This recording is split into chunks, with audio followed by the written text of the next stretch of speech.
And so with clenched teeth, the same rage I had, I determined to forgive them. And I said to them, you people, I know that you're not sorry. I know you never will apologize, so I choose to forgive you.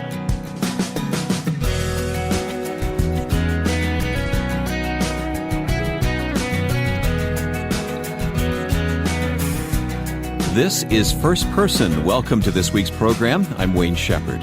You're going to hear a powerful account today of a man whose own pain as a child has been channeled by God into a ministry that reaches worldwide. Wess, Stafford, the president of Compassion International, will tell his story in a moment. If you've yet to visit our website, firstpersoninterview.com, I hope you will do so soon, as there's always additional information about each of our guests and links you can follow. Again, we're found at firstpersoninterview.com. And one feature you may enjoy is the audio archive of past programs. They're all online for listening anytime at firstpersoninterview.com. Wess Stafford has been working on a new book, which we hope to see in the months ahead, but his book, Too Small to Ignore, has had a tremendous impact, not only in its advocacy for children who are victimized around the world, but also because it tells the story of a man who was raised in an African village, but also suffered mistreatment in a Christian boarding school. I asked Wess to tell his story. My folks were missionaries, by the way. Wayne, I don't know if you know this, but they were graduates of Moody Bible Institute. Mm-hmm. I was probably born within a stone's throw of Crowell Hall. They were called to be missionaries, and they were called to the Ivory Coast of West Africa. And I had the privilege of growing up in a little village in the Ivory Coast. Now I can look back and say, boy, that was God's hand, because I grew up among the very poor that I now serve. In fact, I know what it is to be a child in poverty, because that's who all my friends were. We had no electricity. It was blazing hot. 120 degrees was a typical day. And I got to be raised in a village that had a saying, it takes the whole village to raise a child. And I was the wrong color, but I was one of the kids that got to be blessed by people with that mentality. So, I never fell down and hurt myself without some African swooping in and picking me up, drying my eyes. Almost all of the values that I carry in my heart that I now use to lead Compassion, I learned in that village. About love and joy and hope and time and courage and strength.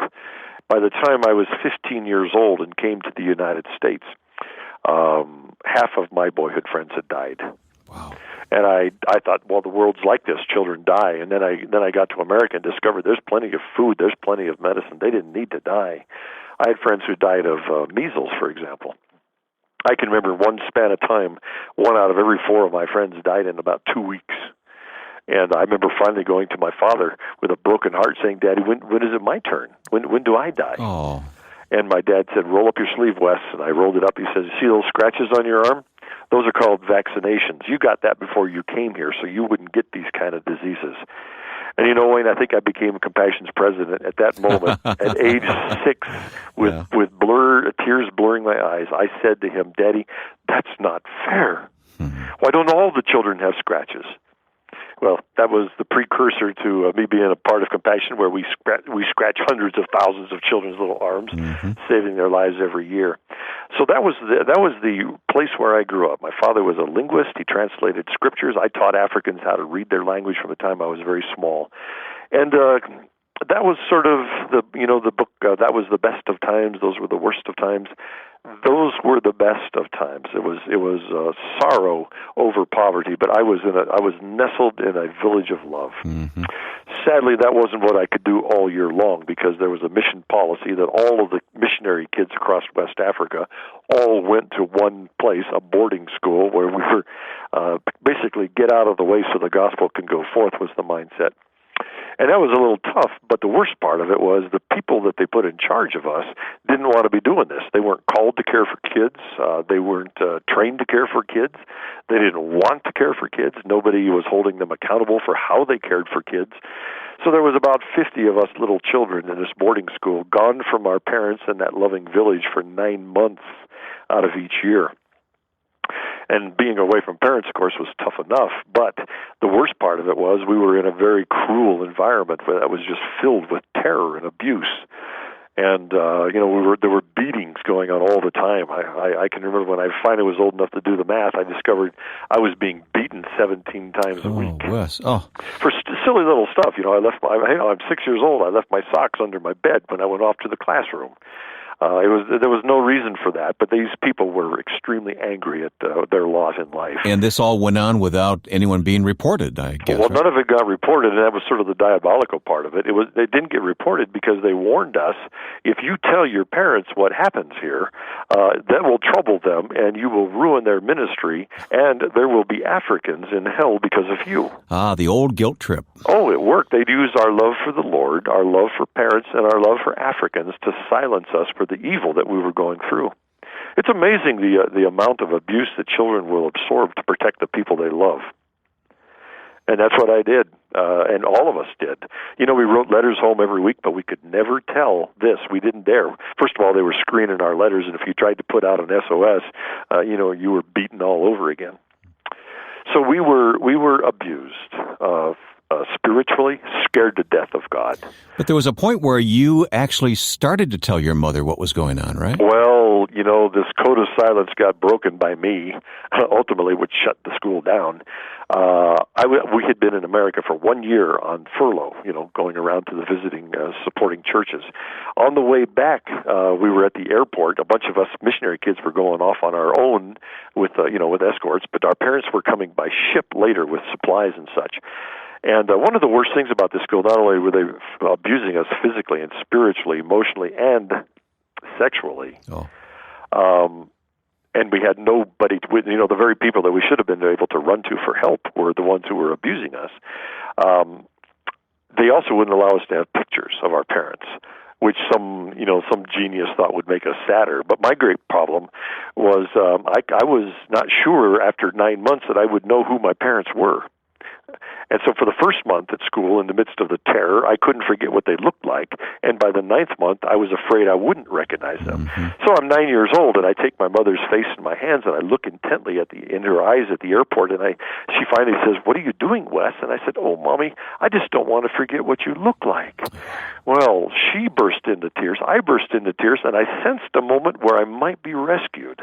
And in about 30 seconds, I blurted out, "Mama, please don't send me back there. They hate me there. They beat me there." And I remember this look of horror on her face.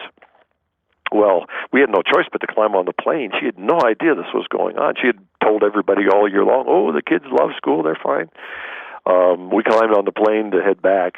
Nobody would sit with me. The rest of the missionary kids who had maintained this code of silence looked at me like, dead man walking. You were shunned, yeah. You are dead, yeah.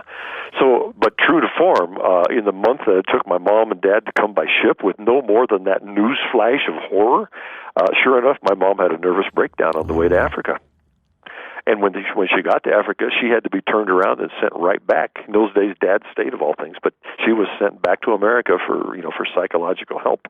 Well, when word got up to the school that Wes had talked, and sure enough, his parents' ministry was destroyed, there came a very powerful moment in my life where the house parent grabbed me up in front of the kids, threw me up on a folding chair, said, "I want you to meet Satan's tool, kids. We told you not to tell. This guy, Wes, told his parents are ministry. Look at him. There will be Africans in hell because of this man." Oh, man. And I hit my wall. That was as far as I could go. He did one thing more diabolical. He grabbed a candle, a birthday candle. He carved it off so it could burn from both directions, a wick at each end, and lit it. And he says, "You think you can serve God and Satan? You want to watch what happened, boys and girls, when someone tries that?" And he lit that candle from both ends. And I had had enough. This was the most evil I could handle. I was not Satan's tool. I was just a little boy who had cried out for help. You weren't backing down, were you? It's hard to believe at this point, but I refused to back down. I said, "I am not dropping this candle. This time I can win." For the first time in my life, he's put me on a level playing field. It's always been him doing whatever he wanted, him beating me. I am not dropping. I don't care how much this hurts. I will not give him the joy of this victory. And by now I just turned 10. You can imagine the rage that was in a little boy to do that. And I stood there. I watched those flames as he went on and on about how terrible I was. The flames licked closer to my fingers. After a while, I couldn't hear them. All I could hear was the blood pounding in my ears. And I clenched every muscle in my body, and I watched my fingers, my thumb and my index finger, turn red. I watched a bubble pop out from a blister, and I watched smoke begin to curl up. And I said, I'm not dropping. I cannot lose again. This was going to be, in my mind, his Waterloo, but it was going to be my Masada. I don't retreat from here. That's the level of rage and hurt I had as a little boy. When finally one of the little kids couldn't stand it, jumped up and slapped it out of my hand. And everybody screamed and scattered, and I stood on that chair all by myself. And Wayne, I had my calling in life at age 10. I said, I know what happens when children don't have a champion, when children don't have a voice, and somehow I will spend my life protecting and fighting for children. Who knew that the loss of my little friends in the village from poverty and my resolve to fight for kids would lead me to Compassion International, and ultimately to the presidency of Compassion International, and all I do with the same courage and to a large extent the same level of rage, I champion children. That's why I wrote Too Small to Ignore, was to give a voice to those who have no voice. And it all came from my life by age 10. You can actually look at my life and you can date it BC, before Candle, and AD, after the destruction. And for those who are anxious for me right now, God redeemed that through forgiveness. My part on them. They never asked my forgiveness. I chose to forgive them so as not to carry them around hurting me the rest of my life. There's much more to Wess Stafford's story, and we'll hear it coming up in the second half of today's First Person. When you join us next week, a young man tells of his addiction to gambling. I haven't gambled in over 10 years, and every day it's a struggle. And I'm thankful that God keeps it real in my life, because I think if for 1 minute I thought, yeah, I could play poker here, or I could go to the track and I could handle it this time, I would be in that same mess. It's another powerful story of redemption. You'll meet Rob Woolgate next week, right here on First Person.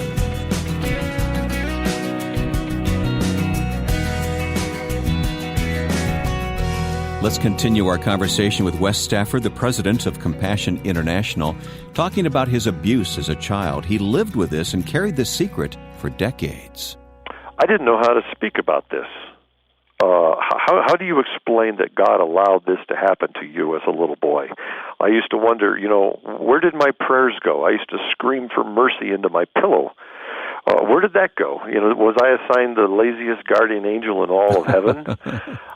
And since I couldn't explain it in a way that would honor or explain the God I love, I chose to say nothing, and I said nothing for 35 years.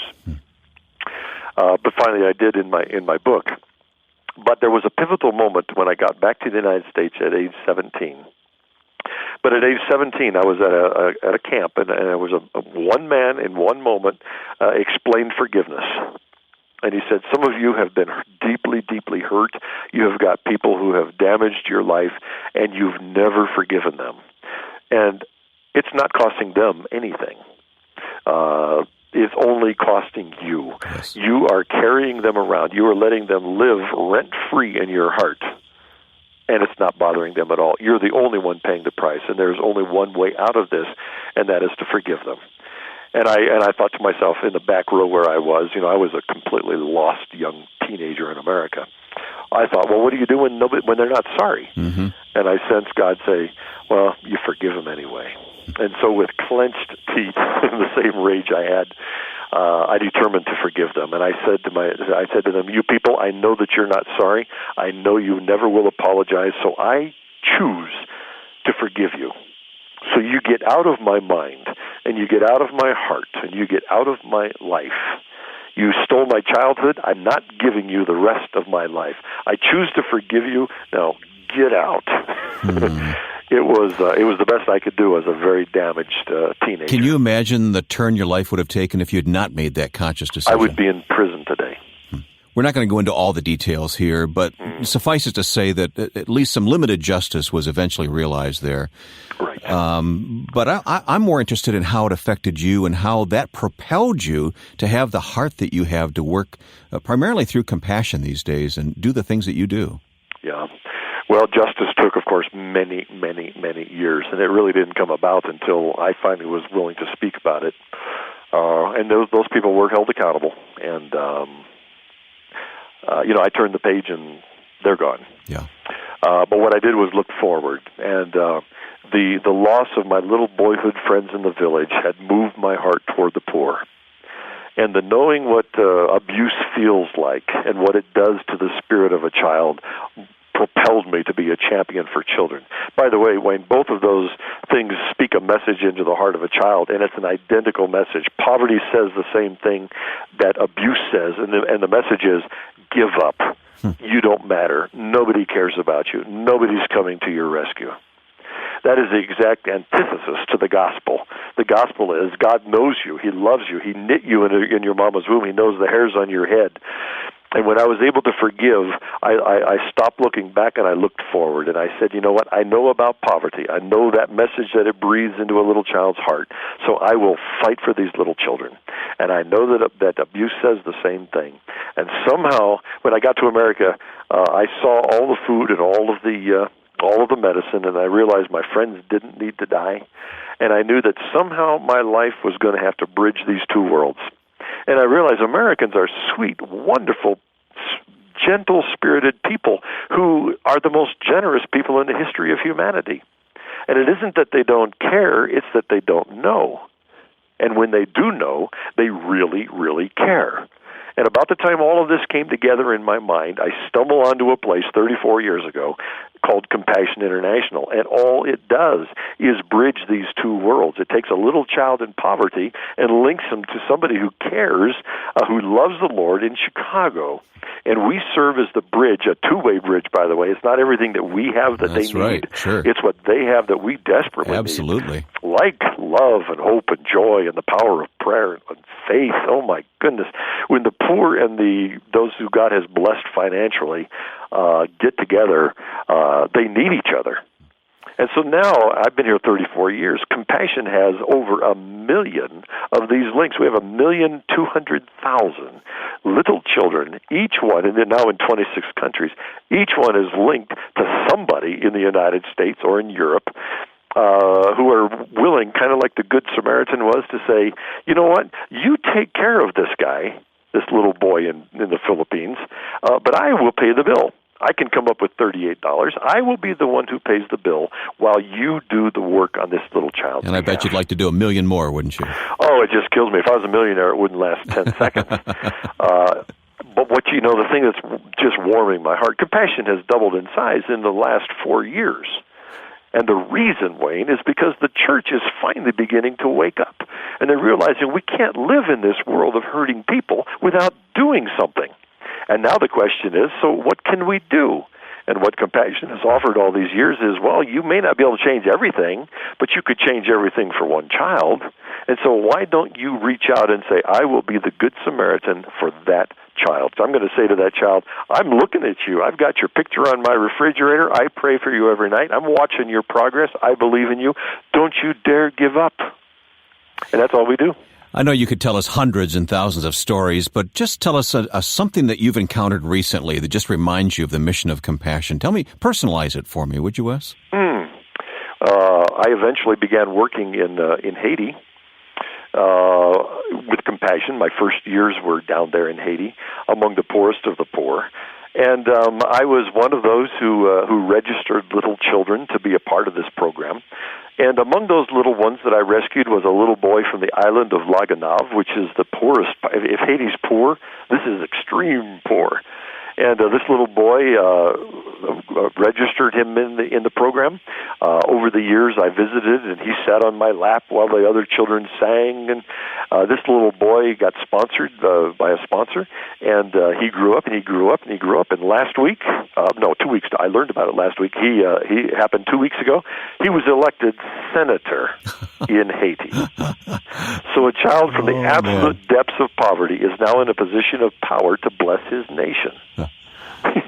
Oh, yeah, don't get me started. I can tell you stories all day long. Yeah, I know you can. Hey, I know you're working on a new book. Can you give us a little hint of what's to come? Oh, this is good. I'm doing this with Moody Publishers. By the way, I graduated from Moody myself. When it came my turn to be old enough to go to college, I went to Moody. I was there from 67 to 70. I love the school that D.L. Moody founded. But can you sing the school song? I can sing the song. Yes, I can. Okay. I do it very well in the shower. Well, look at the time. It's slipping away here. Well, it's been 5 years since I wrote Too Small to Ignore, and part of Too Small to Ignore, just a few pages of it, made the case that when children are small, the cement of their soul is a lot like wet cement, and it doesn't take much of an impression that can last a lifetime. And it can be just done in a minute. So the name of the book is Just a Minute. And you might, what I've done is I've gathered many stories of famous people who can tell you the moment where their life got launched, who said something, did something, put a star at the top of the paper, gave them a hug that absolutely launched their life.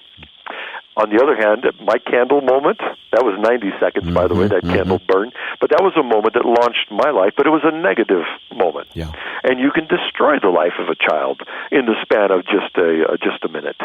And so what we're doing with Moody Publishers is I'm writing a book that tells the stories of outstanding people who can remember the pivotal moment of their life, where they were seriously hurt and God redeemed it for good, or somebody said the right thing at the right time, and they have built their life off of it. Somebody said, but that was a kind thing to do, and now you work in a charity of some kind. Or someone said, but you're smart, and now you're a scientist. All can come about from just a minute. So the title is sort of like, how long does it take to transform a child's life? Well, just a minute. And that's what I'm writing. Wes, lots of joy, lots of pain in your past. Any regrets? No, because I know that God has us in the palm of His hands. I didn't talk about what I went through because all I saw was the back side of the tapestry. I saw knots and tangles and what looked like mistakes and God neglecting me. But as I wrote that book and I finally was able to talk about the story, it was like turning the tapestry around, and all of the threads mattered, and all of them formed a beautiful design. And I was able to look and say, you know what? God was there all the time. And when my guardian angel ran to him and said, don't you hear his prayers? Don't you see his tears? I can imagine that the Lord must have teared up and said, yeah, you know what? I do. I hear every strap of that belt. I hear every tear. I hear every prayer. But he needs to do this. He needs to know this because I've got a purpose for this young man to help bless the children of the world. It's a perfect plan, and one day he'll understand it. And I do understand it today, and I praise God. And I know for anyone who is out there damaged, God can redeem anything to His glory. To me, it's incredible that someone who suffered so much pain and abuse as a child should be called by God to turn around and spend his life helping children worldwide. Once again, Wess Stafford is the president of Compassion International, calling us to change the world one child at a time. Wess says that now is the time to act on behalf of the world's children and invest in them because they are too small to ignore. And by the way, if you've not read this excellent book by Wess, I strongly recommend it to you. It's titled Too Small to Ignore: Why Children Are the Next Big Thing. And we look forward to that new book coming from Wess as well. But we've placed links and additional information about Compassion, as well as the book that tells Wess's story, on our website, firstpersoninterview.com. And if you feel led to sponsor a child through Compassion, just follow the links found at firstpersoninterview.com. First Person is a weekly conversation heard at this time, and if you're curious about past or future guests, you'll find both an audio archive and a calendar online at firstpersoninterview.com. Next week, we'll meet a young man who was an addicted gambler while still a teenager. Meet Rob Wolgate on First Person. Now, with thanks to my friend and producer Joe Carlson, I'm Wayne Shepherd, and we'll talk to you again next week on First Person.